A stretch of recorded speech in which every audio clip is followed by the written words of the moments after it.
చోర భయం కథానిక కలం గళం ద్విభాషం రాజేశ్వరరావు. చోర భయం కథానిక వినండి. పేపర్లోని భూ కబ్జా వార్తలు, సైబర్ నేరస్తుల వార్తలు చదివి చదివి నాకు ఈ మధ్య భయంకరమైన కలలు వస్తున్నాయి.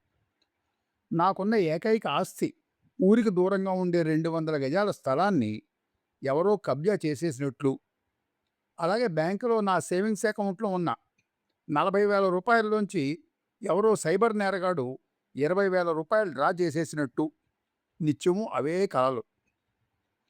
ఇటువంటి కలలతో మనసులో భయం పెరిగిపోయి దొంగలు దొంగలు అంటూ అరిచి నిద్రలోంచి లేచి కూర్చుని వణికిపోయేవాడిని.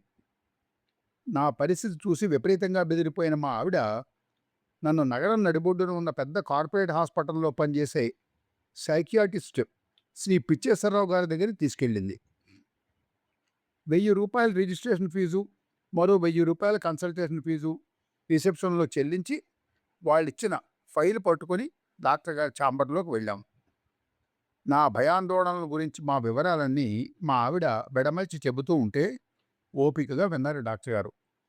తర్వాత నా నాలుక, కళ్ళు పరీక్షను చూశారు.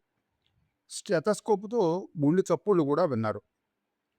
తర్వాత చిరునవ్వు చిందిస్తూ అన్నారు, చూడండి నిరంజన్ గారు, ఇవాళ రేపు మన తెలుగునాట కొండల్ని గనుల్ని మింగేసే భూ కబ్జాదారులే ఉన్నారు కానీ 100 గజాలకి 200 గజాలకి కక్కుర్తిపడే వాళ్ళు ఎవ్వరూ లేరు. అలాగే వేల కోట్లలో బ్యాంకులకి ఎగనామం పెట్టేసి విదేశాలకు పారిపోయే దొంగలే కానీ 10,000కి 20,000కి కక్కుర్తిపడేవాళ్ళు కూడా ఎవ్వరూ లేరు. అందుకని మీరు అనవసర భయాలు పెట్టుకోకండి. ముందు ఈ టెస్టులన్నీ చేయించుకురండి, తర్వాత అవసరాన్ని బట్టి మందులు రాస్తాను అంటూ నా ఫైల్లో కాగితం మీద ఏవేవో టెస్టులు రాసి నర్సుకు అందించారు. నర్సు నా ఫైలు పట్టుకుని ముందుకు నడుస్తూ ఉంటే టెస్టులు చేయించుకోవడానికి ఆమె వెనకే మేమిద్దరం ప్రభువు వెనకాల గొర్రెపిల్లల్లో నడిచి వెళ్ళాం. కారిడార్ చివరన్న ఓ కౌంటర్లో ఫైల్ ఇచ్చింది నర్సు. అక్కడ ఉన్నాయని మా వంక చూసి, టోటల్ బ్లడ్ పిక్చర్ రాశారు, 8,000 అవుతుంది అన్నాడు. బ్లడ్ పిక్చర్ మాట ఎలా ఉన్నా నా అకౌంట్లోంచి మాత్రం 2,000 రూపాయల నోట్లు 4 రెక్కలు వచ్చి పిట్టల్లా ఎగిరిపోతున్న పిక్చర్ నా మదిలో కదలాడింది. నా రోగానికి ఇన్ని బ్లడ్ టెస్టులు ఎందుకు అని మాత్రం అడగలేకపోయాను. మా ఆవిడ ఒక నిట్టూర్పు వదిలి 8,000 రూపాయలు ఫోన్పే ద్వారా పే చేసింది. అక్కడ లోపల గదిలో నా రక్తం తీసుకున్నాక మమ్మల్ని మరో కౌంటర్ దగ్గరికి తీసుకెళ్ళింది నర్సు. ఈసీజీ, 2D ఎకో ఈ రెండింటికి కలిపి 2,000 అవుతుంది అన్నాడు కౌంటర్లో ఆయన. నాకు గుండె జబ్బు లేదు కదా, ఈసీజీ ఎకో ఇవన్నీ ఎందుకు అంటూ అడిగాను. మీ గుండె పరీక్షించాక డాక్టర్ గారికి ఏమైనా అనుమానం వచ్చిందేమో, అందుకే రాసి ఉంటారు. ఇందులో ఏదైనా కన్ఫర్మ్ అయితే తర్వాత యాంజియోగ్రామ్ చేస్తారు. అందులో 1-2 బ్లాక్స్ దొరికాయి అనుకోండి, యాంజియోప్లాస్టీకి వెళ్ళాలి.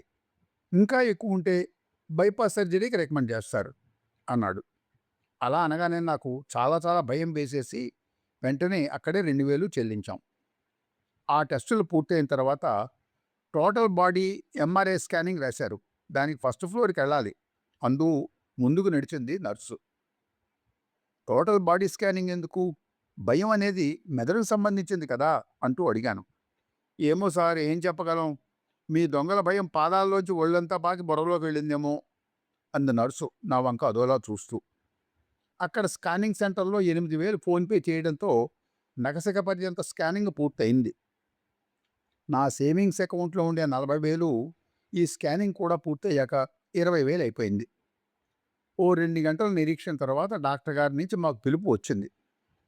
నిరంజన్ గారు, వెరీ లక్కీ, అన్నీ బాగున్నాయి.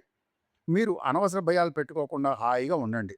మందులు ఏవీ మీకు అక్కర్లేదు అంటూ పెద్ద చాటంత సైజులో ఉన్న స్కానింగ్ ఫిల్మ్తో సహా టెస్ట్ రిపోర్ట్ కాగితాల కట్ట నా చేతికి అందించారు. డాక్టర్ గారి దగ్గర నుంచి బయటకు వచ్చాం. ఇప్పుడు నాకు ఏ రకమైన దొంగలన్నా భయం లేదుగాక లేదు. కానీ కార్పొరేట్ హాస్పిటల్స్ అంటే మాత్రం విపరీతమైన భయం పట్టుకుంది. కథ సమాప్తం. విశాలాక్షి కథల పోటీలో 2022లో బహుమతి పొందిన కథ ఈ కథ. ధన్యవాదాలు.